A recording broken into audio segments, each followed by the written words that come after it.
খাসির গোশত রেঁধে ফেললাম। যেভাবে গরুর গোশত আমি রাঁধি সেভাবে খাসির গোশত রাঁধি, তবে খাসির গোশতে একটা খাসির একটা ছাগলের গন্ধ থাকে, ওটা আমার ভালো লাগে না। সেজন্য আমি লেবুর রস দিয়ে ফেলছি। ডালের চামচের 1 চামচ লেবুর রস চেপে দিয়েছি। টেস্ট বেড়ে গেছে, গন্ধ চলে গেছে। রান্না শেষের পথে আর একটু শুকাবো। আমি আর একটু ভুনা ভুনা খাই। মাংস সিদ্ধ হয়ে আসছে, এখন জাস্ট শুকায় ফেলবো। আর একটু শুকায় ভুনা ভুনা করবো, তেল বের হবে, দেন ছেড়ে দেব।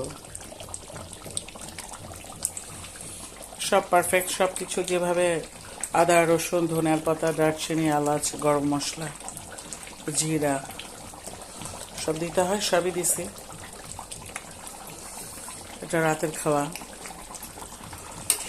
দেখা যাচ্ছে অল্প, অ্যাকচুয়ালি ওটা অল্প না। এখানে আমি 4 কেজি, বড় কড়াই তো 4 কেজি বসেছি।